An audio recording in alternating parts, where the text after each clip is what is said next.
नमस्कार, मैं हूं जल्पा क्षत्रिय और आप देख रहे हो के न्यूज नेशनल।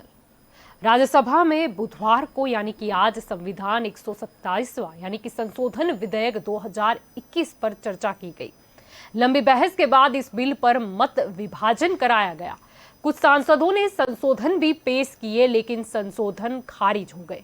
इस तरह वोटिंग के जरिए राज्यसभा में ओबीसी आरक्षण से जुड़ा ये अहम बिल पारित हो गया। इसके पक्ष में 187 वोट पड़े। लोकसभा से ये बिल 10 अगस्त को पास हो गया था। बिल मंजूरी के लिए राष्ट्रपति के पास भेजा जाएगा। तो आज यही हमारा चर्चा का विषय है, ओबीसी बिल। ये जो पारित तो हो गया है राज्यसभा में, लेकिन प्रश्न अभी भी वो है कि क्या ये समाज का सबसे बड़ा दुखद सच है? आरक्षण यानी कि क्या सही में जातियों का विकास होता है? क्या सही में उन्हें कोई लाभ मिलता है? आखिरकार इसकी सच्चाई क्या है? या फिर सिर्फ और सिर्फ राजकीय इसका उपयोग किया जाता है? तो यही हमारा आज का चर्चा का विषय है। हमारे साथ इस चर्चा में जुड़ चुके हैं राजनीतिक विशेषज्ञ प्रकाश कापड़िया हमारे साथ जुड़ चुके हैं, कांग्रेस की ओर से घनश्याम सिंह गढ़वी हमारे साथ जुड़ चुके हैं और भाजपा की ओर से श्रद्धा राजपूत हमारे साथ जुड़ चुकी है। आप सभी का स्वागत है के न्यूज में। शुरुआत आपसे करना चाहूंगी, घनश्याम सिंह जी, क्या कहना चाहेंगे? आज ये बिल पारित हो गया, क्या कहेंगे इस बारे में? ये बिल तो सही मायने में ऐसा बिल पास हुआ है कि जो स्टेट करती थी पहले ओबीसी के बारे में, जो जिस ज्ञाति को शामिल करना चाहिए नहीं करना चाहिए, कौन सी ज्ञाति होनी चाहिए, किस आधार पे होना चाहिए, वो जो सेंट्रल के पास था, सेंट्रल ने बिल पास करके इस स्टेट को पावर दिया है। इसीलिए कांग्रेस की तो हमारी पहले से ही नीति रही है कि सर्वे संतु निरामया, सर्वे भवन्तु सुखिना, सर्वे संतु निरामया। अगर देश में कोई अच्छी बात होती है, कोई गरीब लोगों के बारे में होते हैं, अगर किसान के बारे में है या पिछड़े जातियों के बारे में, तो कांग्रेस ने हमेशा इसको स्वीकारा है। इस बिल को भी हमारी पार्टी ने वेलकम किया है। तो इसलिए क्योंकि अगर राज्यों को ये जिम्मेदारी सौंपी जाए तो राज्य में से जो यहाँ ग्राउंड लेवल पे स्टेट को पता होता है कि किस किस जाति को इसमें शामिल होना चाहिए, क्योंकि आपने कहा इतने सालों के बाद भी समाज के कई तबके ऐसे हैं जो बहुत पिछड़े हैं जी, जिनको सरकार और बंधारणीय हिसाब से भी इनको कहीं ना कहीं सरकार का सहारा चाहिए। इसीलिए ये स्टेट अगर स्टेट के पास आता है तो ये कार्यवाही जल्दी हो सकती है। इसमें कोई राजनीति ना हो सकता है ये अभी जो बिल पास हुआ है, कोई स्टेट में चुनाव आ रहा हो, इसके हिसाब से अगर हुआ तो ये दुखद है।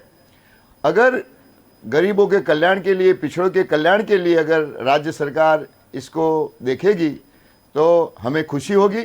हमारी पार्टी का तो पहले से ही मानना है कि कोई भी देश हित में या गरीब हित में कोई होता है, कोई भी काम होता है, तो हम इसको ऑलवेज वेलकम करते हैं।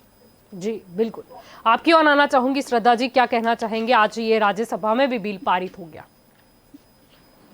जल्पा जी, पहले तो अपोजिशन पार्टी ने इसे ऑलरेडी वेलकम कर दिया है और हमें जो ये बिल पास करना था, जो ये ओबीसी आरक्षण बिल था, देखिए सर, हमेशा ये चर्चा हमेशा से होती है कि संविधान में आरक्षण क्यों दिया जाता है या नहीं दिया जाता। लेकिन संविधान में आरक्षण इसीलिए ही दिया गया था कि हर इंसान को जो है एक समान अपॉर्चुनिटी, एक जैसी ही अपॉर्चुनिटीज उनको विकल्प मिलने चाहिए। और जब हमारा देश आजाद हुआ था तो देश का ऐसा बड़ा तबका था कि जिसे उन लाभों से वंचित किया गया था या उन्हें आगे बढ़ने में जो अपॉर्चुनिटीज चाहिए थी उन्हें नहीं दी गई थी, तो उन्हें भी मेन स्ट्रीम के अंदर शामिल किया जाए। तो ये एक था कि आरक्षण देने से उन लोगों की अपॉर्चुनिटी, उनकी भी प्रतिभाओं को निखर के आने का मौका मिलेगा और वो एक मेन स्ट्रीम की तरह शामिल हो जाएंगे। क्योंकि किसी भी एक स्वस्थ देश के अंदर सारी चीजें सभी लोगों के लिए समान होनी चाहिए, असमानता नहीं होनी चाहिए। तो आरक्षण का पहलू ये था। आज अदर बैकवर्ड क्लास ओबीसी का जो आरक्षण मिला है, तो हम उन जातियों को जो कहीं ना कहीं किसी वजह से शायद वो अपना कंट्रीब्यूट कर रही है देश के विकास में, कहीं ना कहीं कर रही है, लेकिन किसी वजह से किसी समय में किसी कालखंड में कुछ अन्याय उनके साथ हुआ है, उन्हें वो विकल्प या उतनी अपॉर्चुनिटीज नहीं मिली थी जिससे वो आगे आ सके, तभी उन्हें समानता का हक जो है, जो हमारे संविधान में लिखा है, उन्हें भी मिलना चाहिए। तो इस हिसाब से पहले लोकसभा में ये जो बिल था इसे पास किया गया है और अब राज्यसभा में हुआ है। मुझे लगता है कि लोकसभा में तो हमारी एक बहुत बड़ी जी मेजोरिटी है ही, वहां से तो ये पास हुआ है, लेकिन राज्यसभा में विभिन्न दलों ने इस पे चर्चा भी खूब की है और उसके बाद राज्यसभा में भी इसको समर्थन अन्य दलों ने भी दिया है। यहाँ गुजरात की ही मैं बात कर लूँ तो मेरे सामने जो बैठे हैं वो यहाँ का हमारा विपक्ष है कांग्रेस, वो इसे अभी वेलकम कर ही रहा है। तो जी मुझे लगता है कि ऐसा कुछ नहीं है कि इसके अंदर कोई राजनीतिक मंशा किसी भी पार्टी की हो।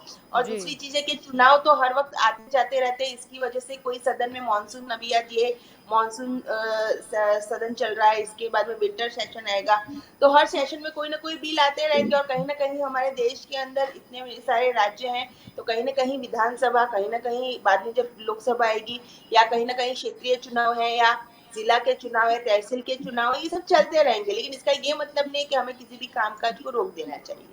जी प्रकाश जी, आपकी ओर आना चाहूंगी। क्या ख्याल है आपका? आज एक बिल पारित हो गया, फिर से राज्यसभा की बात करें, लोकसभा से तो पहले ही हो चुका था, आज राज्यसभा से भी हो गया, क्या कहना चाहेंगे? ओबीसी बिल या आरक्षण की हम बात कर लें। देखो, आरक्षण बहुत जरूरी था आजादी के बाद। और आजादी के बाद जो उन्होंने 10 साल की पहले पहले मोहलत रखी थी कि 10 साल तक यह आरक्षण का होना चाहिए, लेकिन फिर कुछ कारण सर उसको एक्सटेंड करते गए। कई हाईकोर्ट, सुप्रीम कोर्ट के अलग अलग जजमेंट आए, तो उसके में जो विभिन्नता भी रही है जो न्यायिक प्रक्रिया में, तो इसके बारे में जैसे न्याय तंत्र ने बोला वैसे फिर सुधारा भी हुआ। जी लेकिन यह जो आरक्षण का जरूरी था तब तक जरूरी था, लेकिन अभी 70 साल के बाद जी आरक्षण का विरोध नहीं करते हैं।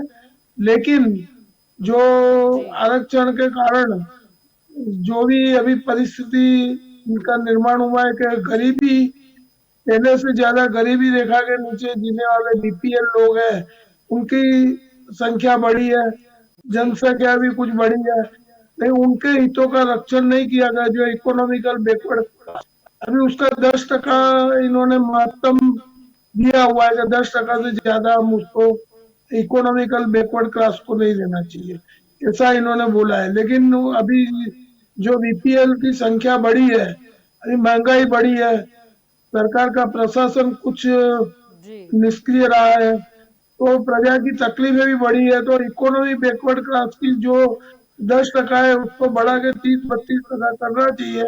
तो इकोनॉमिकल गरीब व्यक्ति है, उत्थान का ध्यान रखना चाहिए। जी और गरीबी की उत्थान का ध्यान जो है वो नहीं रखा गया है। तो पहले हमारा देश आर्थिक रूप से, अभी इकोनॉमिकल बैकवर्ड क्लास के लिए ध्यान रखना चाहिए। जी और इकोनॉमिकल पोजीशन देश की खराब है अभी, जी कई बैंकों की जो है, या जीडीपी डाउन हुआ है, जी उसमें जो नक्की होता है डाउन हुआ है, तो गरीबी रेखा के नीचे जीने वालों जी की संख्या बढ़ी है। इन्होंने एपीएल निकाला, कई जगह पर कलेक्टर जी बीपीएल कार्ड बनाते नहीं है, जी ऐसा भी है। तो यह सब जो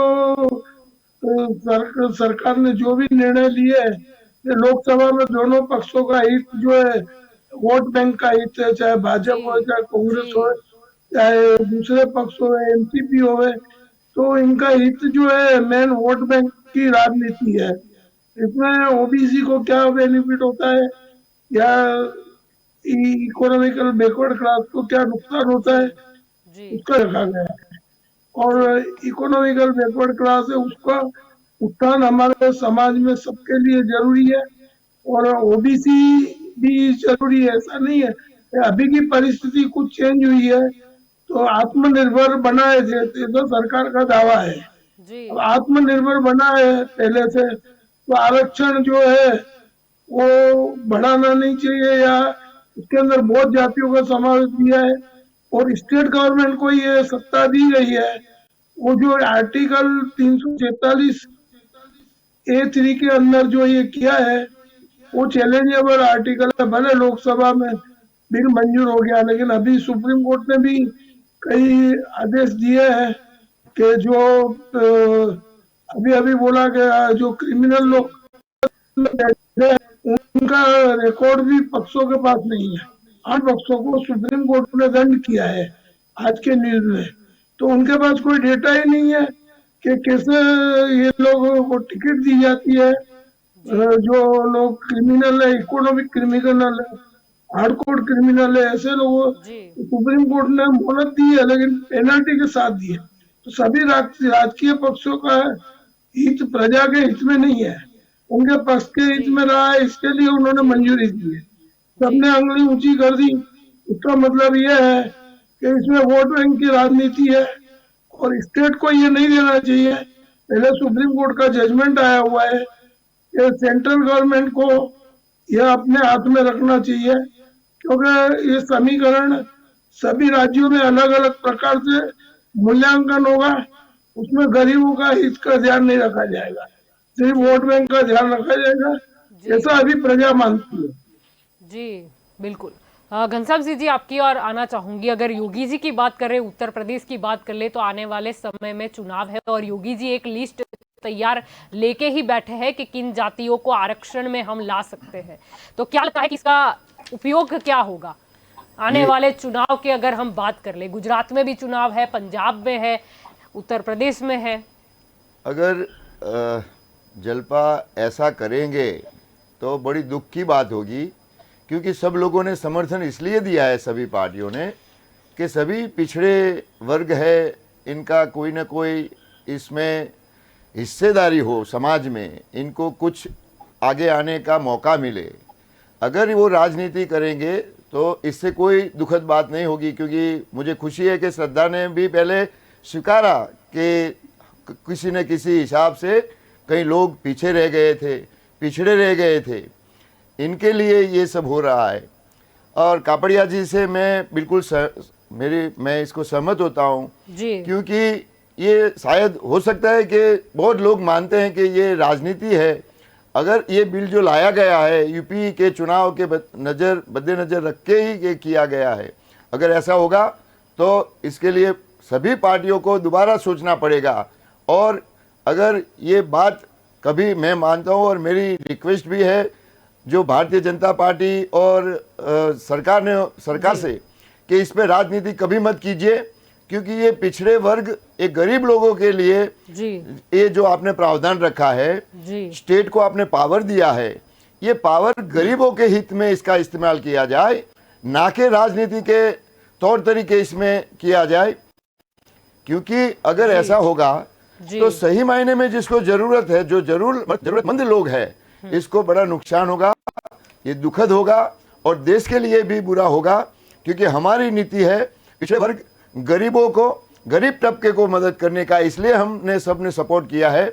मगर ये बहुत, आपने कहा कि अगर योगी जी ने ये कुछ यादियां तैयार करके रखी है, तो अगर ऐसा होगा तो जरूर हम इसका विरोध करेंगे। जी बिल्कुल। श्रद्धा जी आपकी ओर आना चाहूंगी। अगर हम बात करें अभी भी, तो आरक्षण ऐसा नहीं है कि अभी अभी आया है, काफी सालों से चल रहा है, लाया गया है, लेकिन प्रश्न ये उठता है कि उसका लाभ कितना पहुंचता है। और इसी मुद्दे पर संसद पर भी बहस हुई थी। आपको बता दें तो संजय सिंह, जो कि आम आदमी पार्टी की तरफ से थे, उन्होंने संविधान संशोधन बिल का समर्थन तो किया, लेकिन उन्होंने कहा कि ये वही भारतीय जनता पार्टी है जिसके राज में यूपी में 69,000 शिक्षक भर्ती में 22,000 नौकरियां ओबीसी वर्ग को मिलनी थी, उनको मात्र 3.8% आरक्षण दिया गया, यानी कि 18,000 नौकरियां ये बीजेपी खा गई। क्या कहेंगे, लाभ मिलेगा या फिर सिर्फ ऐसे ही बात हो? जलपा जी, अगर आपकी टीम हो तो उसे कह दीजिए कि थोड़ा नेता बीजेपी और कांग्रेस का डिस्प्ले गलत हो गया है। मेरे आगे जो आ रहा है वो उनका गढ़वी जी का नाम आ रहा है, और वो तो थोड़ा चेंज कर दें। जी और हो गया है, दूसरी चीज, भाजपा ही हो अभी आप, मैं जिस स्क्रीन पर देख रही हूँ हमारे यहाँ ऐसा दिख रहा है, तो थोड़ा जी ये है व्यूअर्स ओके के। जी ओके डन। जलपा जी देखिए, मैं एक स्पष्ट बात बता दूं कि मुद्दा ये है कि हर किसी को एक समान जो है अपॉर्चुनिटीज मिलनी चाहिए। एक कोई भी बच्चा है, उसे उतनी ही अपॉर्चुनिटी मिलनी चाहिए। हर बच्चे को हमारे देश में एक अपॉर्चुनिटी मिलनी चाहिए। जी बिल्कुल। किसी कारणवश अगर उसकी अपॉर्चुनिटी रह जाती है तो उसे हम कब तक पिछड़ा रखेंगे, कब तक उसे हम आगे बढ़ने का मौका नहीं देंगे। जी और जहां तक कि ओबीसी की जातियों के अंदर लाने का होता है तो वो ऐसे नहीं लाया जाता, उसका पूरा एक साइंटिफिक सर्वे होता है। जो नेता कांग्रेस और राजकीय विशेषज्ञ बैठे हैं, मेरी बात के साथ सहमत हो गया। अगर मुझे जी कल पता चला कि वो जी ई उसमें जाति के सर्वे लोग में ज्यादा है, क्राइटेरिया, जी सर्वे में क्राइटेरिया क्या क्या होते हैं वैसे? पूरा डिटेल्ड ये साइंटिफिक सर्वे होता है। उसके जी अंदर एज जो भी ओबीसी के अंदर आने वाला पिछड़ी जाति किसे गिनी जाएगी, उसका सोर्स ऑफ इनकम किसे गिना जाएगा, उसका घर कैसा होगा, घर के अंदर क्या क्या चीजें होती है, पूरी एक काउंटिंग सिस्टम होती है गवर्नमेंट के जी स्ट्रक्चर के अंदर। ऐसा नहीं जी होता कि मैंने आज देखा, मैं एग्जाम्पल दे रही हूँ, मैंने आज जी देखा कि भाई ये लोग ज्यादा इस जगह पर इस कुनबे में रहते हैं, मुझे ज्यादा फायदा हो गया तो उसको उठा के डाल दो। ऐसा नहीं होता, ऐसा नहीं होता। जी ये अच्छा, जो ऐसा होता है नहीं पूरा होता सर्वे है सर्वे के आधार। साइंटिफिक। वैसे 7 साल से भाजपा की सरकार है और विकास की बात काफी होती है और लोगों की जीवन शैली भी काफी सुधरी है, ऐसी भी बातें होती है, तो कोई भी ज्ञाति अभी तक बाहर क्यों नहीं आई? हम अगर ओबीसी वर्ग की बात करें, क्यों बाहर नहीं आई? मतलब इतना विकास हो गया तो अब पिछड़ा कहाँ रहा कोई? सुनो, आज मैं आपको बता दूं, आज काफी जो है हमारे दलित समाज के बच्चे हैं, वो ओपन समाज के बच्चों जितना मेरिट में नंबर लाते हैं। मैं आपको बोलती हूँ, ओपन में जितना पहले ओपन जी जितना ही यानी उनका कि अब मेरिट उन्हें होता है, आरक्षण की इसलिए जरूरत नहीं है। ऐसी बात नहीं। आप मेरी बात पहले पूरी कंप्लीट कर ले लीजिए। देखिए, भगवान ने दिमाग दिया है, उस वक्त में नहीं सोचा कि किस कास्ट को कितना दिमाग देना है, किस जी जाति को बिल्कुल कितना दिमाग देना है, जी, किस धर्म उसमें के लोगों आरक्षण को नहीं कितना होता। दिमाग देना है। वहाँ कहीं आरक्षण है ही नहीं। इसलिए मैं ये कहना चाहती हूँ कि जो अपॉर्चुनिटीज है वो किसी कारणवश शायद ऐसे कालखंडों में कुछ ऐसी घटनाएं घटी, हमारे देश के अंदर मुगल आक्रमण हुआ, उसके बाद जी अंग्रेज आए, काफी जी चीजें ऐसी हुई। इसकी डिबेट्स में हम जाएंगे तो बहुत जी लंबे तक कितने विषय कितने जाएगा। साल हो गए तो मुगल को कितने साल हो गए? अरे मैडम सुनो, हमें कितने साल मिले हैं ये अपॉर्चुनिटीज क्रिएट करने के? पहले हमें एक जी अटल बिहारी वाजपेयी जी की 5 इयर्स की गवर्नमेंट मिली थी, अभी हमें जी कंटिन्यूस गवर्नमेंट मिली फिर है जिसके कांग्रेस अंदर आई हमें और अभी सात पैरा 7 साल। 7 साल उसके पहले के। हम वही बोल रहे हैं कि हमें पैरामीटर्स, इसमें कोई डिबेटेबल मेरा ये है कि किसी भी तरह से जब यहाँ बोला जी जाता है आर्थिक मुद्दों अच्छा, की बात की श्रद्धा जी ऐसा हो सकता है, आप जो बच्चे के अपॉर्चुनिटी की बात कर रहे हो, चलो हर बच्चे का अधिकार है शिक्षा पाना, उसमें ज्ञाति नहीं होता।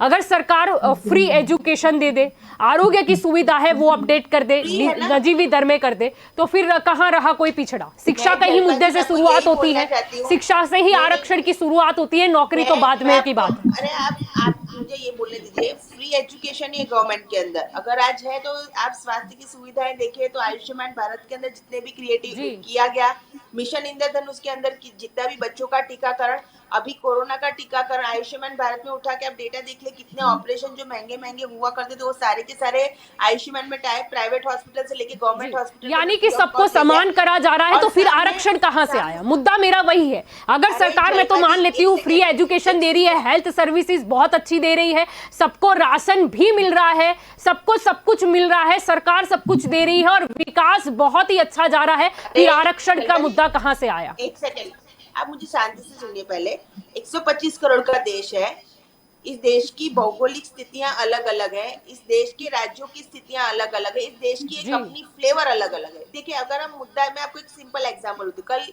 कि अगर हम शौचालय बनाते हैं तो 12,500 रुपीज का इंटू जितने भी शौचालय पूरे बने इंडिया में 3.5 करोड़, उसका इंटू लगा लीजिए, जो अमाउंट आया वो इकोनॉमी में ही गया है, और उस इकोनॉमी के कंस्ट्रक्शन में जहां जहां यूज हुआ है वहां उन लोगों को उतनी रोजगार मिली ही है। अगर हम आज नल से जल की योजना करते हैं और वो नलों की पाइपलाइन जहाँ जाती है वो जाती है किसी वंचित शोषित के कोई ऐसे गांव के अंदर कि जहाँ पानी की सच में समस्या है, तो यानी उसका जो सब कुछ दिया ही है ना, फिर आरक्षण की देने की क्या जरूरत है? वही तो मैं बोल रही हूँ कि सब कुछ दिया है हमने। नहीं सुनिए, अभी किया और है, हमने तो मुफ्त में ही दिया है। जब तक हमें नहीं लगेगा कि सब समान अपॉर्चुनिटी के विंडो में, अम्ब्रेला में आ गए हैं, जी यानी कि अभी भी कहीं ना कहीं कमी रह गई है, जो पिछड़े ही रह गए थे। को हम किसी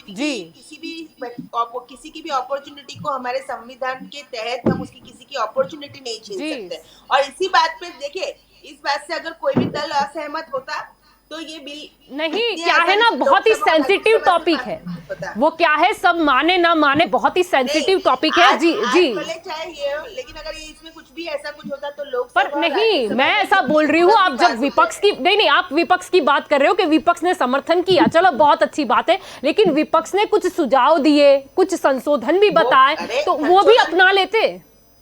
पर वो संशोधन के फेवर में भी होना चाहिए ना उतना वोटिंग। देखिए राज्यसभा तो चल ही रही है ट्रांसपेरेंसी के थ्रू, संशोधन अगर गिर वैसे जाता चल है तो रही है वोटिंग या उसके कुछ फेवर में नहीं अनाउंसमेंट हुआ। हो चुकी है, स्थगित हो वहाँ चुकी पे तो है? सांसद होते हैं ना, वहाँ पे भी तो सांसद होते हैं ना, संसद के अंदर जी, जो वैसे माननीय संसद मेंबरों ने के बहुत कुछ पार्लियामेंट है कहा वो है, अपना वोट आरजेडी देते हो, हैं। बसपा हो, सपा हो, बहुत सारे डेटा है।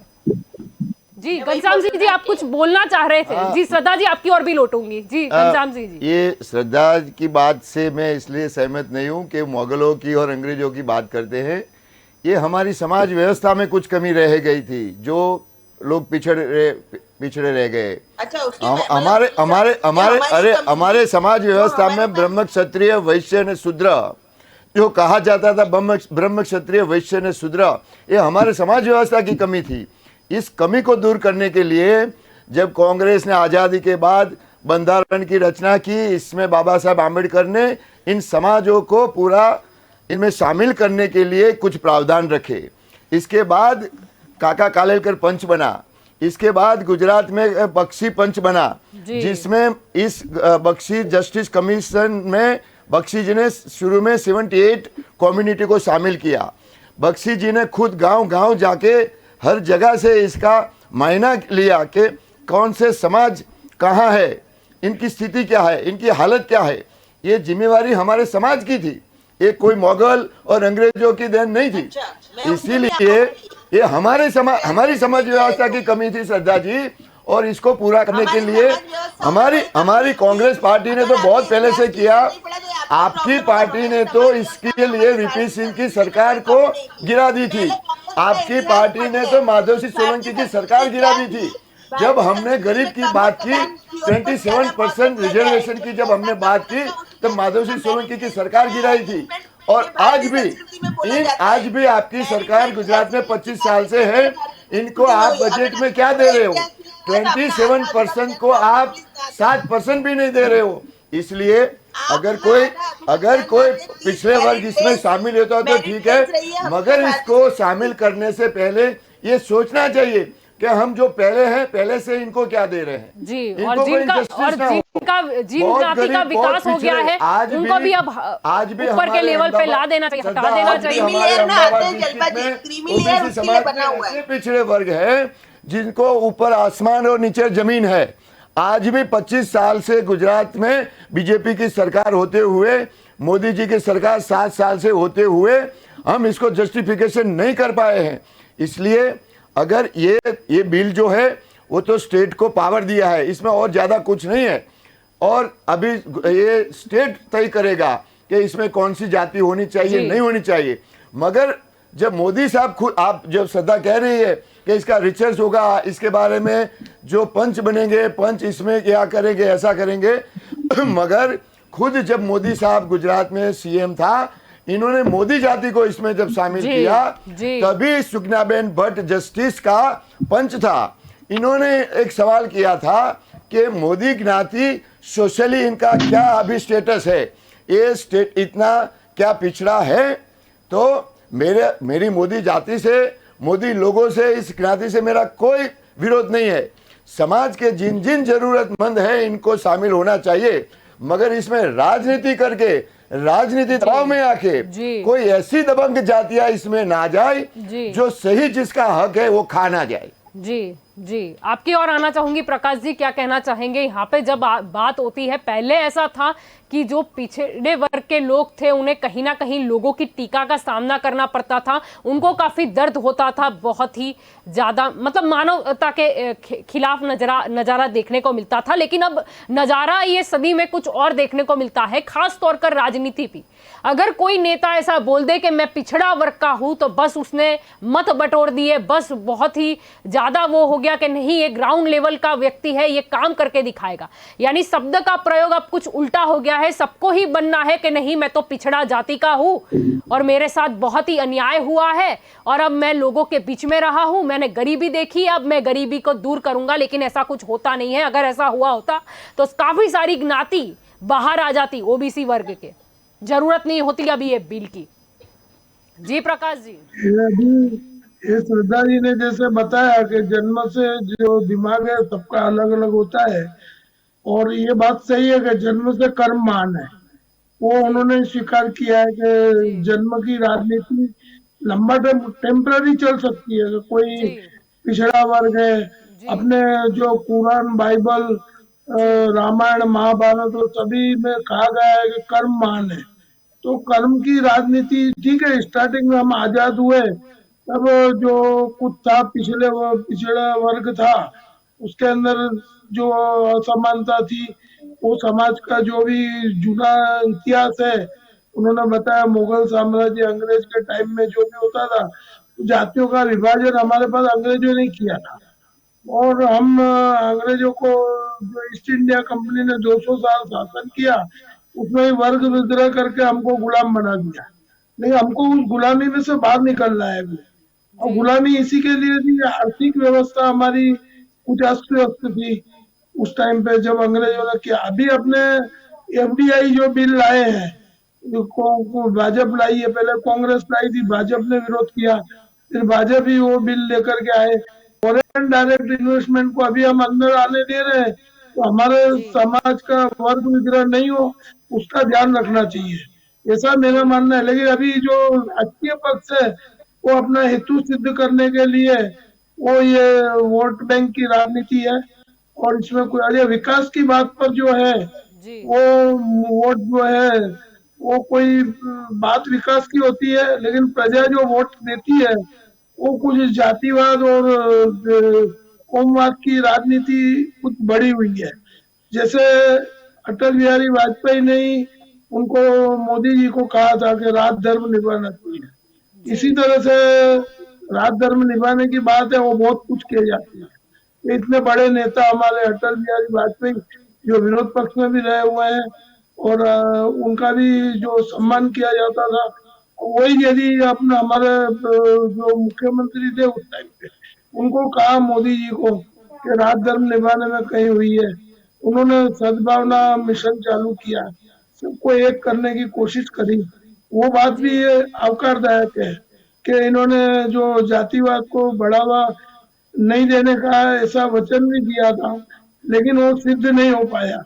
और अभी फिर वो राजनीति जो चल रही है, उसके अंदर जो इकोनॉमिकल बैकवर्ड क्लास है, जो गरीब वर्ग है, अभी उसमें भी जो संख्या बढ़ी हुई है, जो पहले गरीबी रेखा के नीचे थे, उनसे काफी संख्या बढ़ी हुई है। अब ये जी आर्थिक व्यवस्था जो है, अभी विकास की बात कहो तो हम बोलते हैं कर्जा लेकर के विकास करना, जी वो सिद्ध विकास नहीं है। और जो प्रजा टैक्स भरती है, उसका दुरुपयोग हो रहा है अभी। कोई भी राजनीति पार्टी हो, पहले बेनिफिशियरी तक ये पैसा नहीं पहुंचता है, चाहे भक्ति मंच हो, एसटी हो, एससी हो, तो उधर तक पूरा पैसा नहीं पहुंचता है। जी ये मैं आपको उदाहरण दूं कि 2001 में हमारे मोदी जी पहले सीएम बने थे गुजरात के, अक्टूबर में। और 2002 में जो बच्चों को गणवेश की योजना थी, यूनिफॉर्म स्कीम चलती थी, उसमें करोड़ों का रुपया खर्च होता था। उसमें जो जिला विकास अधिकारी है, डीडीओ, 2002 में 26 जिले थे गुजरात, अब 33 अपने जिले हो गए। तो उस समय भी स्कैम हुआ था यूनिफॉर्म का, कि गरीब बच्चे तक वो यूनिफॉर्म नहीं पहुंचा था। उसके जी लिए जो सीबीआई के वरिष्ठ थे अधिकारी, उन्होंने जिला विकास अधिकारियों पर रेड करी जी थी। तो यह भी है कि वो लाभार्थी तक पैसा पहुंचना चाहिए। आप जी आरक्षण दो या गरीब वर्ग का सोचती जी है सरकार, उसका हम आदर करते हैं, लेकिन वो उधर तक नहीं पहुंचता है। जी उधर तक ऐसा भी नहीं पहुंचता, राजीव जाता कहाँ है? गांधी जाता कहाँ है, वो प्रश्न है। तो ये सब जो चीजें हैं कि जो ऊपर से पैसा निकलता है, वो 100 जी पैसा पूरा बेनिफिशियरी तक नहीं पहुंचता है। यह बड़ी शिकायत समाज में रही है, हमारे प्रजा में रही है। तो जी प्रजा का जो विचार सरणी है, वो अभी ऐसी है कि ये जो राजनीति है, उससे अभी प्रजा जागृत हो गई है। अब सब समीकरण राजनीति के जी अलग अलग है, वोट बैंक के। वो स्टेट को दिया है तो वो अपनी माइंड अप्लाई करेगा, जी यूपी हो, जी कर्नाटक हो, जी या गुजरात हो, या महाराष्ट्र हो। लेकिन यह जी राजनीति जो है, जी वो एक वोट बैंक को सिद्ध करने के लिए है। और जी सरदार वल्लभ भाई पटेल ने पहले कहा था जी कि प्रांतवाद हमको नुकसान पहुंचाएगा। जी प्रांत बढ़ते जा रहे हैं आजादी के बाद। अभी भी यह ऐसा होगा कि आरक्षण को लेकर के और प्रांतों में विभाजन होगा, जी और प्रांत कुछ का हंगामा भी विभाजन हमारे नजर देश के आएगा। लिए, गुजरात ने तो हाँ, उसमें ऐसा भी सरकार आएगा। भी उथलते देखी है। श्रद्धा जी, आपकी ओर आना चाहूंगी। अगर यहाँ पर बात करें तो सपा के ओर से भी बोला गया, उन्होंने बिल को समर्थन तो दिया है, लेकिन उन्होंने ये भी कहा, सपा सांसद प्रोफेसर राम गोपाल यादव ने कहा कि ओबीसी को धरातल पर कुछ नहीं दिया जाता है। जी जी श्रद्धा जी। हम ये जितनी भी पार्टियां पिछड़ी जाति के अधिकारों की, शोषितों की, वंचितों की बातें करती हैं, मुझे समझ में नहीं आता कि इस देश के अंदर सिर्फ इनकी बातें की गई थी, लेकिन इन देश के अंदर इन शोषितों, वंचितों के लिए कभी कोई काम नहीं किया गया था। जलपति 2014 के पहले की मैं बात करती हूँ, अगर 2004 से लेके सिर्फ 14, बस ये बहुत पीछे नहीं जाना, नहीं तो फिर आप बोलोगे इतने पीछे कांग्रेस का क्या। 2004 से लेके 2014 तक हमारे देश के अंदर ऐसा नहीं था कि इंफ्रास्ट्रक्चर इतना सही नहीं था कि किसी के बैंक अकाउंट्स ना हो सके। फिर भी इन 10 सालों में उस बेसिक चीजों पे काम नहीं किया गया कि चलो इन लोगों के अकाउंट्स ही खुलवा दो। तो आप क्या इंतजार कर रहे थे कि भारतीय जनता पक्ष की सरकार आएगी तब इन बेसिक चीजों पे काम करेगी? सी, अगर आप एक देश चला रहे हैं, मैं मानती हूँ कि आजादी के बाद की परिस्थितियों से हम सभी लोग उसमें से आगे आते जा रहे हैं, लेकिन जब जो जिस रेंज में बेसिक इंफ्रास्ट्रक्चर के साथ अपग्रेडेशन होकर जी। विकास की यात्रा को शुरू होना चाहिए था, क्यों नहीं? 2004 से लेके 2014 तक आपने सबके अकाउंट जी खुलवा दिए होते, क्या जी प्रॉब्लम ठीक थी? है, चलो सबको benefits दे 2014 दिए से होते। लेके अभी 2021 तक आ जाते हैं। जी बताइए। हाँ, अभी चलो हम बैंक 2014 की अकाउंट्स बात- खुल हाँ, गए, लेकिन क्या पैसे हैं? मतलब पैसे गरीबी देखिए, रेखा के नीचे जीने वाले लोगों 7.5 की करोड़ संख्या क्यों बढ़ी? नहीं, बेरोजगारी नहीं, का आंक देखो क्यों मैं डबल आपको- डिजिट तक नहीं, पहुंच नहीं, गया था? नहीं, महंगाई मेरी क्यों बात इतनी बढ़ सुनिए। गई? क्या ये सारे मुद्दे पर चर्चा होनी चाहिए, या अभी भी भारत देश में बात होगी ये जाति का, मैं पिछड़ा जाति का, ये उच्च जाति का, क्या ये बात होगी, या बात होगी महंगाई पे, गरीबी पे, बेरोजगारी पे? आम लोगों में ऐसी बात नहीं होती। सुनिए, देखिए जी, आम लोगों में बात नहीं होती, क्या बात है? आम लोग जातिवाद की, देखो आम लोगों ने कास्टिज्म फैक्टर को पिछले इतने सालों में छोड़ दिया है। ये मैं छोड़ दिया है ना, तो छोड़ दो ना। ये मैं तो ये बोल रही हूँ, अगर किसी को तकलीफ है तो आप फाइनेंशियली हेल्प कर दो, आप फाइनेंशियली हेल्प कर दो, आप फ्री एजुकेशन दे दो, आप फ्री सब कुछ मुफ्त दे दो, हम उसी पे काम कर रहे हैं, सब कुछ मुफ्त दे दो, आरक्षण खत्म कर दो। कास्टिज्म फैक्टर हमारे देश में है ही नहीं। अगर कास्टिज्म फैक्टर होता है तो 2017 का गुजरात का जो इलेक्शन था, उस वक्त में हम सभी लोग थे, हमने देखा था कि जनता ने विकास के मुद्दे पर ही हमें मत दिए है। 2019 में ठीक है, यहाँ पर पाटीदार अनामत आंदोलन की गुजरात की आप बात कर रही हो, तो वो समाज जो कोटा मांग रहा था, क्या गलत किया था उस वक्त? पार्टियां बनाना, अगर आप ही बिल ला रहे हो कि नहीं, जिन नातियों को लगता है उसका सर्वे करके ये करा जाएगा, तो क्या उस वक्त सिचुएशन कुछ अलग थी? तब फिर इतना हल्ला क्यों? तब क्यों सर्वे नहीं करा दिया गया? संवैधानिक अपॉर्चुनिटी हम किसी की ले नहीं सकते जलपा जी। अगर किसी की संवैधानिक उसकी अपॉर्चुनिटी बनती है तो उसे लेना किसी भी सरकार के लिए शोभनीय नहीं है। और सबका वास सबका विकास हमारा या मंत्र है। वोट चले जाएंगे, क्यों सब एक साथ होकर ये नहीं कहते? मैं कहाँ बोल रही हूँ कि उन्हें पिछड़ा रखो, मैं तो कह रही हूँ उन्हें सब कुछ मुफ्त मुहैया करा दो, उन्हें फ्री एजुकेशन मिले, उन्हें सब कुछ फ्री मिले, और इस साइड जो स्टेबल है वो तो पढ़ ही रहा है, फिर दोनों के बीच में कॉम्पिटिशन हो जाए, नहीं कि आरक्षण पर। पूछती है किसी की जाति या धर्म को नहीं पूछती। अगर वो इंसान बिलो पॉवर्टी लाइन के 0 to 16 और 0 to 21 के स्कोर में आता है, उसके पास उतने उसके गवर्नमेंट के चीजें होती हैं, इनकम सर्टिफिकेट्स होते हैं, उस हिसाब से उसको वेलफेयर स्कीम्स का बेनिफिट मिलता है। यूं नहीं देखा जाता है कि अब इस कास्ट के लोगों को मिल रहा है तो इसका छीन लो, इस धर्म के लोगों को मिल रहा है इसका छीन लो। पक्की सड़क बनती है, बिजली जाती है, पानी जाता है, तो वो हर पॉपुलेशन के लिए जाता है। यानी ये सब कुछ कौन काउंट होता है या फिर टिक होता है? वो एसटी, एससी, ओबीसी या ओपन कैटेगरी? ऐसा नहीं होता है मैडम। जब कोई कहीं पे सड़क बनती है, किसी गांव में बिजली जाती है, किसी गांव में पानी जाता है, किसी गांव में स्कूल बनती है, स्मार्ट आंगनवाड़ी बनती है, जो भी बनता है वो सभी लोगों के, उस गांव के लोगों के लिए बनता है। उस गांव में जितने लोग बसते हैं उन सभी बच्चों के लिए बनता है, उन सभी के लिए सारी वेलफेयर स्कीम्स होती हैं। यानी कि यहाँ पर कोई पिछड़ा जाति का है, सिर्फ उसको आरक्षण मिला है, उसको सीट मिल जाएगी, लेकिन अगर उससे भी ज्यादा मार्क्स वाला बच्चा है, भले ही उसने मेहनत की है, क्या उसका कसूर है कि वो कुछ ये जाति में ओपन कैटेगरी में पैदा हो गया, या फिर उसके पापा की इनकम शायद थोड़ी मेहनत से ज्यादा है, क्या ये उसकी गलती हो गई? फिर ये अन्याय ही होता है ना। आपको पिछड़े जाति के लोगों लोगों को अगर आगे ही लाना है, आप सब कुछ मुफ्त मुहैया कराओ, लेकिन आरक्षण की बात छोड़ दो, नहीं फिर हो तो जाए आप ये बोलना चाहते हैं कि कंपटीशन। total आरक्षण यहाँ पर जो भी है- इन बच्चों को पूरा पढ़ाओ, मुफ्त में पढ़ाओ, यहाँ पे बच्चे स्टेबल है, खुद की ओर से पढ़ेंगे, लेकिन यहाँ पर भी अरे, सरकार ट्रेनिंग जलपा जी- सेंटर खोल दे स्कूल के अलावा, सरकार उनके आरोग्य का ध्यान दे, और नहीं, मुफ्त सुनिए। राशन तो हम दे ही रहे हैं, और कोरोना जैसा काल हो तो मुफ्त रसी भी दे रहे हैं। जलपा जी, जो ये इतने सारे चर्चाएं हुई लोकसभा से लेके इसके अंदर संसद जी। सभा के अंदर राज्यसभा में, उसमें सभी दल के पार्टी के लोग थे, क्यों सबने फेवर में किया है? ऐसा तो है नहीं, फेवर किसी में जरूरत किया, पर बिल्कुल कुछ नहीं है। संशोधन भी तो बताए थे, आपको फेवर रखना है, आपको संशोधन से संशोधन फेवर में नहीं रखना। वोट देने चाहिए थे ना जलपा जी, फेयर इनफ। चलो जी, संशोधन वो क्या बताए है तो कि संशोधन के सेंसिटिव फेवर में टॉपिक है, वोटिंग फिर होनी चाहिए थी वही ना। ये मास्टर स्ट्रोक कहते हैं नहीं। श्रद्धा जी बखूबी, श्रद्धा जी नहीं, बखूबी। नहीं, जी सर, घनश्याम सिंह जी, सर, चलो यहाँ पर कांग्रेस है, विपक्ष है, इनसे ही पूछ लेते हैं। घनश्याम सिंह जी, यहाँ पर मुद्दा उन्होंने यही संशोधन आया, के फेवर में यहाँ वोट पर देने प्रश्न मेरा चाहिए था, ना। प्रश्न की शुरुआत मैं भूलती नहीं हूं कभी भी, मैंने क्या प्रश्न पूछा था। ठीक है, मुद्दे डाइवर्ट होते रहते हैं, कहीं ना कहीं जाते रहते हैं बात बात में। सपा इसमें बोली थी, उसके सपा के सांसद प्रोफेसर राम गोपाल यादव ने कहा था कि ओबीसी को धरातल पर कुछ भी नहीं दिया जा रहा। यहां से शुरुआत हुई थी, आपने पूरी चर्चा सुनी, आपका क्या कहना है? यहां पर मैं बात कर रही हूं कि अगर कोई पिछड़ा जाति का है, अरे पिछड़ा जाति का नहीं है, ओपन कैटेगरी का है, लेकिन फिर भी टर्म्स एंड कंडीशन बहुत खराब है, फिर भी आप उसको फ्री एजुकेशन दे दो, आप आरोग्य का ध्यान दो, आप राशन दो, आप मिड डे मील दो, आप सब कुछ दे दो, लेकिन फिर जब एग्जाम की बात हो, रिजल्ट की बात हो, तो फिर ये वो समान हक मिलना चाहिए। कब तक हम कहेंगे तुम पिछड़ा, अरे क्या पिछड़ा आप मगर इस जलपा युग में? और ये यहाँ पर बोल रहे अगर लाभ मिला होता ये तो आज क्या होता ये नजारा? बड़ी दुख की बात है। आज भी हमारे समाज में ऐसे अनटचेबल लोग हैं जिसको लोग आज भी छुआछूत में मानते हैं। आज भी गांवों में आप देखिए, आदिवासी की स्थिति देखिए, दलितों की स्थिति देखिए, ओबीसी समाज में बहुत ऐसे लोग हैं, मैंने पहले भी कहा जी। कि ऊपर आसमान नीचे जमीन और बीच में कुछ नहीं है। ओबीसी को कुछ नहीं दिया जा रहा है।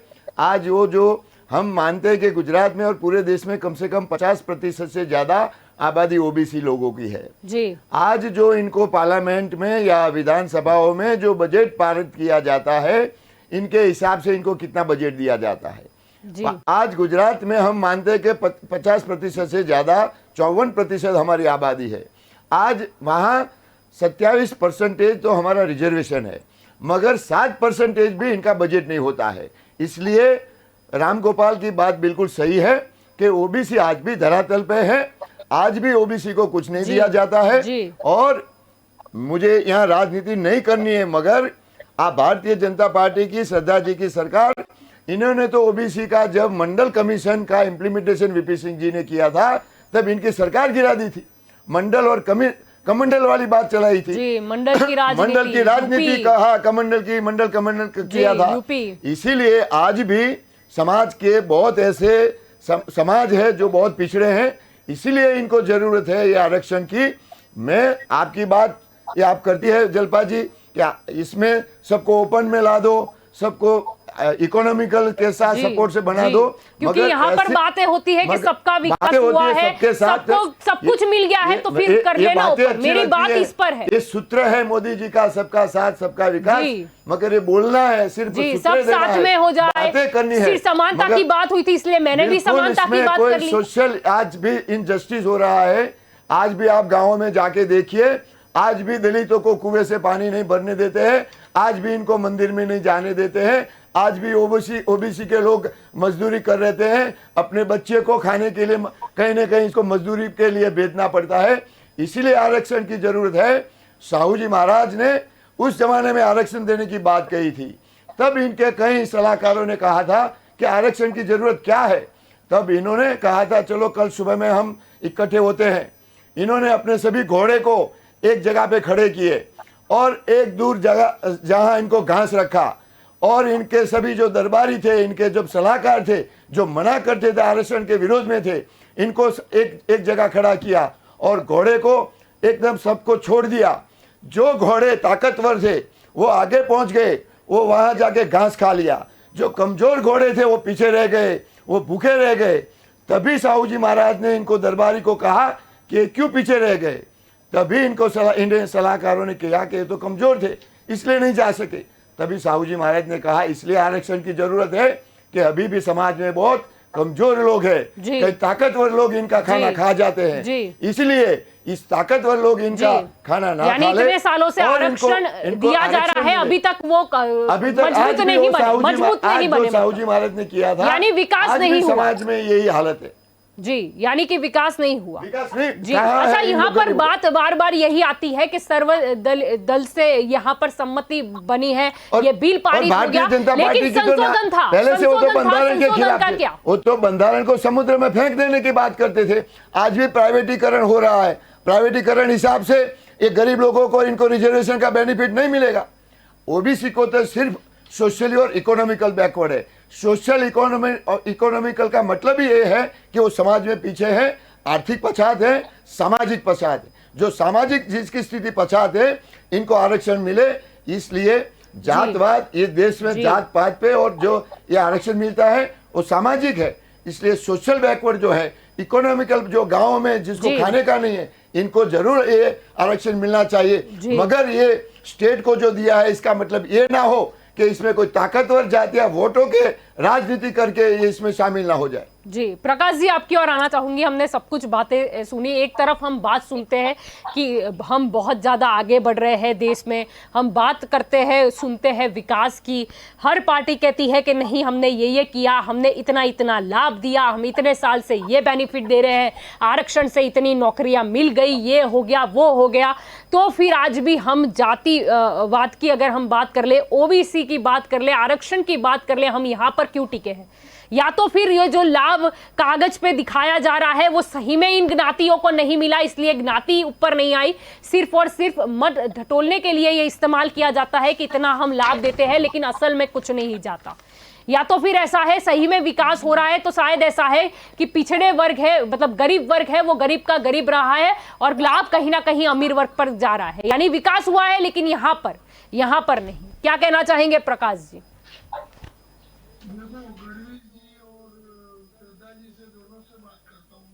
जी। आरटी अभी छात्रों की बात हुई, गरीब बच्चों की, अभी थोड़ी देर पहले श्रद्धा जी ने करी, तो छात्रों की बात में राइट टू एजुकेशन एक्ट है, वो कांग्रेस लाई थी 2009 में। गढ़वी जी आपकी पक्ष पार्टी लाई थी, अच्छा काम किया। लेकिन आज गुजरात में मैं बताऊं आपको, अभी वंचित रह गए। 2009 में एक बना, 2012 से पायलट प्रोजेक्ट आया, लेकिन कांग्रेस ने विरोध नहीं किया, कांग्रेस का ही एक्ट था। तो कहीं ना कहीं कांग्रेस को विरोध लोकसभा में भी करना चाहिए, विधानसभा में भी करना चाहिए। एक्ट उन्होंने बनाया, एक पारित हो गया, और राइट टू एजुकेशन एक्ट पे गरीब अमीर लोग हैं, वो गरीबी का सर्टिफिकेट लेकर के एडमिशन ले रहे हैं। जिधर 1.5 लाख 2 लाख फी है गुजरात में अच्छे स्कूलों में, अहमदाबाद शहर में, वडोदरा में, सूरत में, मैं गुजरात की बात करता हूँ। तो इतनी सारी फी का विरोध करने के लिए कांग्रेस को जबरदस्त विपक्ष की भूमिका निभानी चाहिए, क्योंकि जब प्रजा को अन्याय होता है, शासक पक्ष नशे में होता है, तो वो न्याय नहीं दे सकता है। लेकिन विरोध पक्ष से बहुत आशा होती है। लेकिन ये तो एक्ट आपका ही बनाया हुआ था, आपके शासन में बना हुआ था। लेकिन ये हमारी प्रजा की कम नसीबी है कि जहाँ पर पहले राज्य सरकार और केंद्र सरकार डिफरेंस रहती थी, तो प्रजा उसका शिकार बनती आई है सालों से। हम ये कांग्रेस ने बनाया तो बीजेपी अमल नहीं करती, बीजेपी ने बनाया कांग्रेस ने अमल नहीं किया। लेकिन ये सालों से ये चलता आ रहा है, उसका शिकार होती आ रही है। प्रजा इनोसेंट है, उसको कुछ भी नहीं है। आप राइट टू एजुकेशन एक्ट लाए, उसमें 25% रिजर्वेशन की बात है, और एक क्लास में 40 वर्ग बच्चों का वर्ग हो। तो मेरे को, मैं कई स्कूल आपको बता दूं, प्राइवेट स्कूल जो आपने कहा अभी गढ़वी जी के, खानगीकरण को प्रोत्साहन दिया गया है, वो सरकार ने जो प्रोत्साहन दिया है वो बहुत गलत काम है। और जहाँ पर एजुकेशन में रह गए हैं, वो भरा जाता है, उसमें 25% शिक्षा के लिए होता है, वो सभी का अधिकार है प्राइमरी एजुकेशन। नहीं, यहाँ पर कहाँ मिल रहा है? इतने लोग आंगनवाड़ी बोलते हैं या केजी बोलते हैं, उससे वो शिक्षा से उधर भी पैसा देना पड़ता है, तब जाकर के वो होता है। और गरीबी का लाभ अमीर लोग ले रहे हैं, वो मामलतदार को पैसा दे करके सर्टिफिकेट लाते हैं, उसमें एडमिशन ले रहे हैं, इससे बाहर आए। लेकिन कोई एक्शन सरकार ने नहीं लिया है, उसका कांग्रेस को तो जम के विरोध करना चाहिए।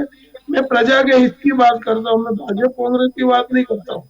नहीं, विरोध पक्ष मजबूत होगा बढ़िया जी, तो आपकी प्रजा सही को बात से वोट मैं हासिल सहमत होगा। हूँ, मगर जो सही बात है वो भी अगर इसका इम्प्लीमेंटेशन नहीं करते हैं तो ये सरकार गलत है। हमें इसका जरूर हम विरोध करेंगे, मगर क्या जरूरी है कि सही अच्छे जो काम किए कांग्रेस के, राइट टू एजुकेशन हो, फूड सिक्योरिटी हो या नरेगा हो, जो काम है राइट टू, अगर हेल्थ का काम है, जो सही सही काम किए हैं वो इसका बीजेपी सभी उल्टा दे और सब जगह पे हमें वही काम करना पड़े कि हम इसका ओपोज ही करते रहे।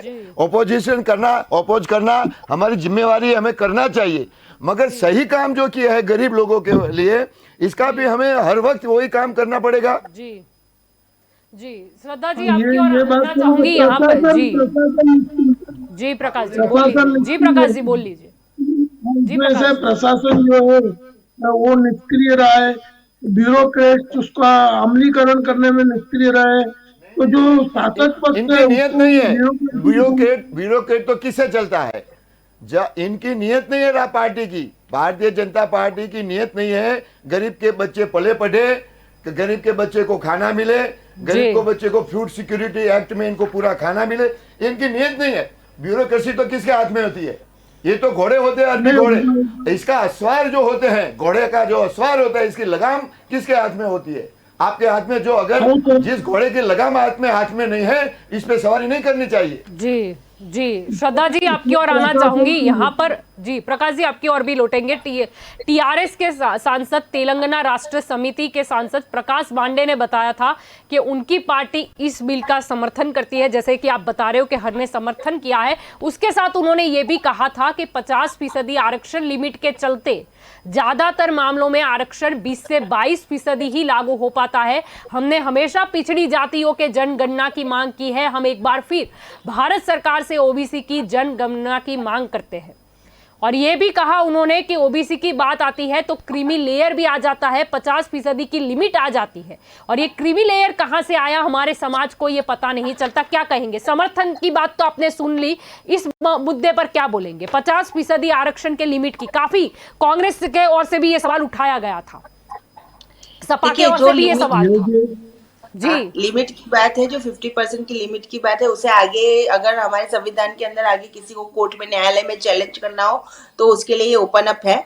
दूसरी चीज, जो आप क्रीमी लेयर की बात करते हैं, वो क्रीमी लेयर वही है कि जो इनकम ग्रुप्स जो है ओबीसी के, जिसके हिसाब से उन्हें पिछड़ी जाति में जिन जातियों को इंक्लूड किया गया, उनके इनकम के हिसाब से, उनके सोशल स्टेटस के हिसाब से, उसके बाद में हर टाइम पे उस बच्चे का जो इसमें ओबीसी में अपना भरता है, तो उसके बाद में उसका इनकम ग्रुप मांगा जाता है।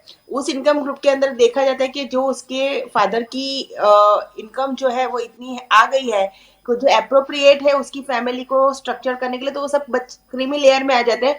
तो ऑटोमेटिकली उनको ये आरक्षण का जो है बेनिफिट नहीं मिलता है, इसलिए इसके अंदर एक जैसे किसी को सरकारी नौकरी मिल जाती है, यानी ये फिर रहेगा कि नहीं, अब मिल गई, अब ये लोग उच्च कैटेगरी में, अब इनके बच्चों को नहीं मिलेगी सरकारी नौकरी, मतलब उस आरक्षण के चलते। अरे मेरे ऑफिस के अंदर एक जो है, उनकी जाति ओबीसी में ही आती है, तो मैंने कहा आपके बच्चों को आरक्षण मिलेगा? तो बोले नहीं, हम क्रीमी लेयर में आ गए, हमारी इनकम जो है गवर्नमेंट सैलरी आती है वो ऑलरेडी सिस्टम में दिखी रही है और सब है, सर्टिफिकेट इनकम का उसी तरीके से है। ऐसा नहीं है कि बिल्कुल एकदम यानी सरकारी नौकरी एक बार मिल गई, यानी कि वहां पर ठीक है कि ये लोग के पास इनकम आ गई, आरक्षण आगे नहीं जाएगा। हाँ, खुद के बलबूते पर जाए वो बात अलग है। जी, सर्टिफिकेट्स जो है, इनकम्स जो है, इनकम ग्रुप से उसे भी देखा जाता है। और हाँ, ऐसे जो संवैधानिक संशोधन होते हैं वो उसके ऊपर डिस्कशंस हो, वो आगे जाके इम्प्लीमेंट हो, तो ये व्यवस्था बहुत बेहतरीन बनी। संशोधन को खारिज क्यों कर दिया गया, वो बात समझ में नहीं आई। अरे मतलब हमें ऐसा था शायद थोड़ी और बहस होगी, कुछ हमें भी इंफॉर्मेशन मिलेगी, लेकिन खारिज ही हो गया। देखिए जलपा जी, ये मैंने अपनी बात की, ये अभी संशोधन बिल में नहीं रखा गया था, ये मेरा एक स्टडी करने के बाद का मेरा एक अपना खुद का प्रस्ताव है। वो आगे जाके कभी कोई स्टडी में रखा जाएगा वो अलग बात है, लेकिन आज जो संशोधन जिन जिन जी पे आए हैं वो संशोधन में आगे जा सकते हैं कमिटीज के पास, पर उसके फेवर में वोट होने चाहिए। पर जब उन्हीं सांसदों ने फेवर में वोट ही नहीं किए तो कैसे संशोधन हो सकता है? मैं आपको सीधा बेसिकली कब से यही तो कह रही हूँ। जी पूरा घनश्याम जी, किस्सा तो यानी कि कांग्रेस के सांसद अभिषेक मनु सिंघवी जो बता रहे थे कि सबसे पहले तो उन्होंने शुरुआत की कि देर आए लेकिन दुरुस्त आए। उसके बाद उन्होंने कहा कि संविधान संशोधन बिल में आपने 50% आरक्षण कोटे की सीमा को लेकर एक शब्द भी नहीं बोला है, जबकि इसे बढ़ाए जाने की जरूरत है, और बहुत कुछ कहा उन्होंने। क्या कहेंगे? यहाँ पर आपका समर्थन मिल गया, यानी आप कांग्रेस जो बात कर रही है 50% की वो हटाने की, यानी वो मनु फूक सिंघवी जाएगी। जी ने बोला, जी। मनु सिंघवी जी ने जो बोला उसके बाद उन्होंने टेक्निकल वोट कास्ट किया। संसद तो टेक्निकल वोट जी। कास्टिंग से ही चलती है ना। जी। नहीं जी। करना चाहिए था उनको, लगता है तो फिर। जी बताइए, सेंसिटिव मुद्दे पर छोड़ दिया है आपको। मत के आधार पे अगर आप विरोधी पार्टियों का अगर संशोधन, मैं नहीं कर रही हूँ, ये जलपा जी ऐसा क्वेश्चन करे, मैं तो आपको अप्रिशिएट ही कर रही हूँ, कांग्रेस वालों को। हम सब लोगों ने तो इस पिछड़े हुए लोगों के जी इनके विकास के लिए, इनकी भलाई के लिए हमने सबने इनका समर्थन किया। जी मगर इनमें जो संशोधन है वो भी सुझाव कुछ अच्छा होगा, इस पिछड़े वर्ग के कल्याण के लिए होगा। जी मगर मेरी जलपा एक बहुत मेरी मान्यता रही है कि इस मोदी जी जब गुजरात में थे या सेंटर में, कभी इन्हें कभी किसी का संशोधनों का स्वीकार नहीं किया है। कभी इन्होंने कोई भी बात, जैसे आज किसान कितने किसान लड़ रहे हैं अपने हक के लिए, उस ठंडी की मौसम में भी लाखों किसान बॉर्डर पे बैठे थे, इतने टाइम से लड़ रहे, कोई इनका स्वीकार नहीं करता। पर अब जब सत्ता राज्यों को सौंपी गई है तो क्या राज्य खुद की ओर से भी कुछ डिसीजन लेंगे? जैसे अब राज्यों लेंगे कि किस जाति को इसमें शामिल करना है या नहीं करना है, किस जाति इसके लिए इसमें रहना चाहिए नहीं रहनी चाहिए, अब वो स्टेट करेंगे। इसलिए कांग्रेस और हम सब ने अलग अलग पार्टियों ने इसका समर्थन किया है कि राज्य लेवल पे इसको जल्दी न्याय मिल सकता है। जी प्रकाश जी, आपकी ओर आना चाहूंगी। क्या लगता है, सर्वे अगर सचमुच किया जाए, ऐसे तो जरूरत काफी है क्योंकि इतने साल हो गए, अब सही में किस जाति का विकास हो गया है या कोई जाति जो रह चुकी थी अब उसे भी लाभ मिलना चाहिए अगर बाकी लोगों को भी मिला है? क्या ख्याल है, सर्वे अगर हाथ किया गया या किसी ज्ञाति को अगर उससे निकाला गया या किसी को ऐड किया गया तो क्या कोई हंगामा नहीं होगा? क्योंकि हमने देखा है कि कई जब नई ज्ञाति को शामिल करने की बात आती है तब जो ज्ञाति ऑलरेडी इस वर्ग में बेनिफिट ले रही है उन्हें कहीं ना कहीं लगता है कि कंपटीशन बढ़ जाएगा, इसीलिए विरोध हुआ करता है। और कई बार ज्ञाति का विकास हो गया है, चलो इसको ये आरक्षण के कोटे से बाहर निकाल देते हैं, अब इनको जरूरत नहीं है, तो फिर कहीं ना कहीं वो भी विरोध करने लगती है कि नहीं हमें आरक्षण चाहिए ही। यानी क्या होगा? हर एक राज्य की बात कर ले, चलो राजनीतिक बातों को, वोट बैंक को छोड़ दो, लेकिन क्या असर पहुंचेगी?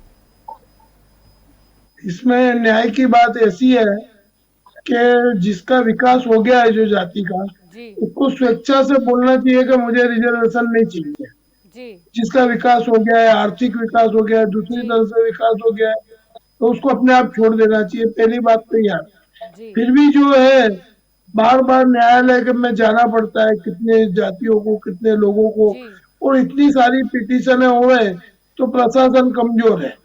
बार बार न्याय मंदिर में जाना पड़े तो वो प्रशासन कमजोर कहा जाता है। जो और बार बार जो ये जुडिशरी को डिस्टर्बेंस करना पड़े और जुडिशरी को हस्तक्षेप करना पड़े, वो भी कमजोर प्रशासन का निशानी है।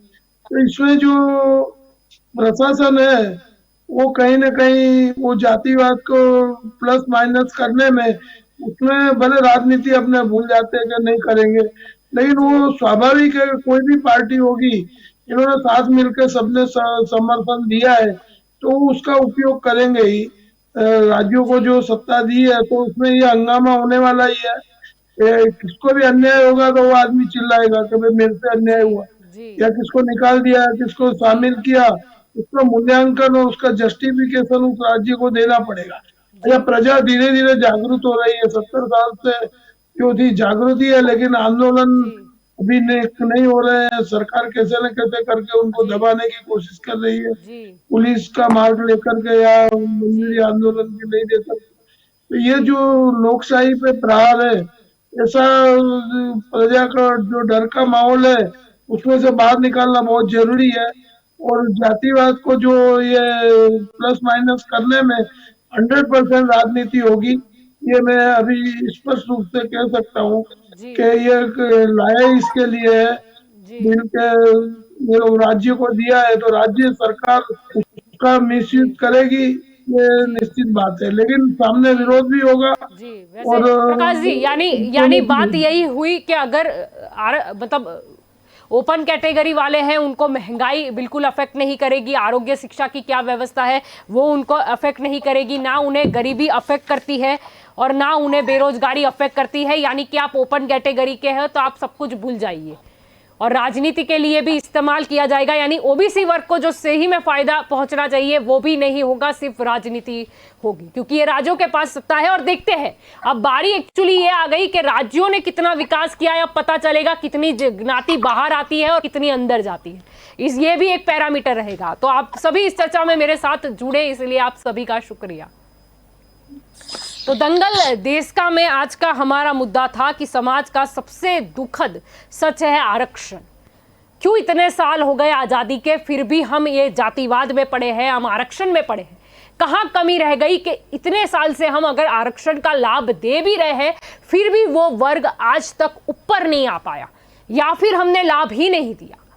अब राज्य सरकार के पास, राज्यों के पास सत्ता दे दी गई है। हम सभी जानते हैं कि कहीं ना कहीं राजनीति भी इसमें शामिल होगी, लेकिन ये नहीं भूलना चाहिए वो राज्य सरकार को कि अगर आपके पास सत्ता है या कितने सालों के पास से आपके पास ही सत्ता थी तो आपने विकास नहीं किया, इसीलिए आपको शायद उस ज्ञाति को वो ओबीसी वर्ग में डालना पड़ेगा। या फिर ये सोच लीजिए कि आपने विकास किया है तो आप कितनी ज्ञाति को आरक्षण में से बाहर निकाल रहे हो वो बता दीजिए। यही पैरामीटर रहेगा राज्य सरकार के लिए। दूसरी बात ये आती है, जहां पर बात आती है समानता की, अगर सरकार को कुछ देना ही है तो आप किसी भी ज्ञाति का हो, ज्ञाति डजंट मैटर। ऐसा नहीं है कि ओपन कैटेगरी वाले को गरीबी नहीं उन्होंने देखी, बेरोजगारी का सामना वो नहीं कर रहे, महंगाई का सामना वो नहीं कर रहे, उन्हें तो जैसे 50 रुपए में पेट्रोल डीजल मिलता है, ऐसा नहीं है।